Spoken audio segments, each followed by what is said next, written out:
Hi, my name's Karen Laurie, and I just wanted to share a little story because right now we have all these fires going on in LA. And I live in a canyon that's got a lot of tinder. And I could see that there was black smoke coming from over there to the east, over there from the west, and over there from the north. And so I just kept saying to my spirit, hey, what do I do? And I stayed calm. I was just sending love to everybody and appreciating the fire people and sending love. So I said to my spirit, hey, what should I do? Should I evacuate? No, don't worry about it. I said, really? No, don't worry about it. I said, should I pack bag? No. So it was this whole relaxation. So I just kept doing everything. I don't eat sugar or grains, but I made a sugar-free, dairy-free, grain-free, sugar-free, grain-free, dairy-free chocolate raspberry tart. Um, it was really good. But anyway, so I just kept asking, and then I got the alert that said it was mandatory evacuation. So I was like, okay. I said, so what do I need to do? My inner being was like, bring a toothbrush and toothpaste. Okay. And like I didn't really bring hardly anything, and a brush and a bottle of water. So I didn't bring hardly anything, and then I didn't know where I was going to go. But the other thing is that there's three egresses from where I live in this canyon. So two of them are highly populated. Everybody knows them. So I didn't want to go on those because I already knew it was going to be just really packed, and the fire that was to the east was about 3 miles away. So I thought, oh, I want to go on the other route, which I didn't know how to do because it's very convoluted and complex and up these hills and down these hills and around these corners and all this stuff. So I thought, oh, I really want to do that. So I'm driving out of my place, and my neighbor pulls out of his car, and I have a one-lane road, right? So I had to wait, and then I saw that he was turning up the hill, which is the secret way, and I was going to follow him. So I just followed him for the 20 minutes it took. There was nobody else hardly on the road, just a couple of people. And we were going up, up, up, up, up, up, up, down, down, down, down, down, down, down. I wouldn't have figured it out. I've done it maybe twice since I've lived here in 10 years. So I didn't know how he did it. But I really appreciated that he was in front of me the whole time. And then I got out on Sunset. Sunset was packed. And I got a message from somebody saying, yes, come over to where I am. So I went to where they were, and I slept on their couch, which was really nice. Got to see their dog, love their dog. And then I just kept praying. I didn't have any stress, and I just kept praying, and I kept saying, help everybody, and, calm down the winds. The winds calmed down. I got a message a couple hours later that I'd be able to go back to my house by the morning, 7:30 in the morning.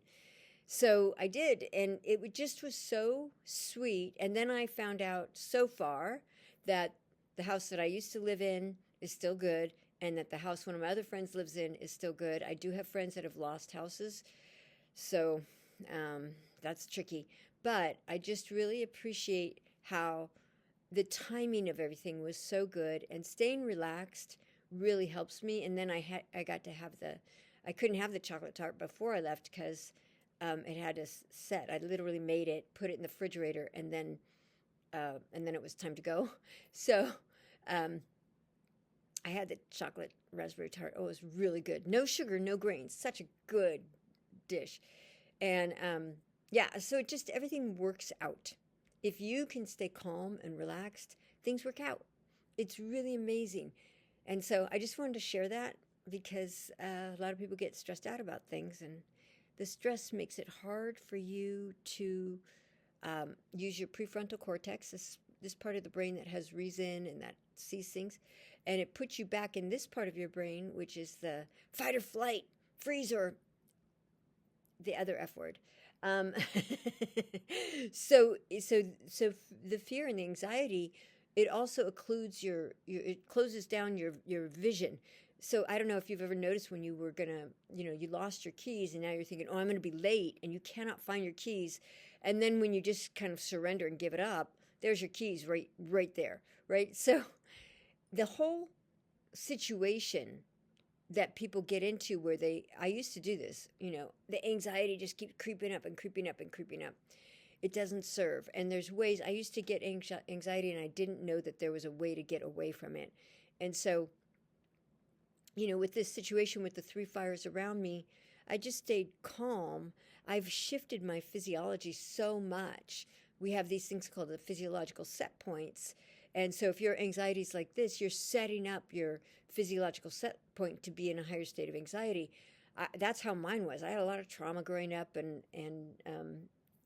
died a couple times and all that stuff in my body, in this body. So I just felt I worked on it, and I brought my whole physiology down, down, down, down into a deeper state of relaxation. So now, even when I'm evacuating and I don't know exactly where I'm going, because I didn't know if my neighbor was evacuating or if he was going to somebody else's house or something, to pick up their dog or whatever, right? I didn't know what he was doing. I just followed him, and like the whole thing is trusting within, and then learning how to shift your physiology. It's really sweet to do that. Anyway, the whole roundabout story. But I appreciate you. I hope you have a magical, wonderful day. Please stay safe and secure, and love you.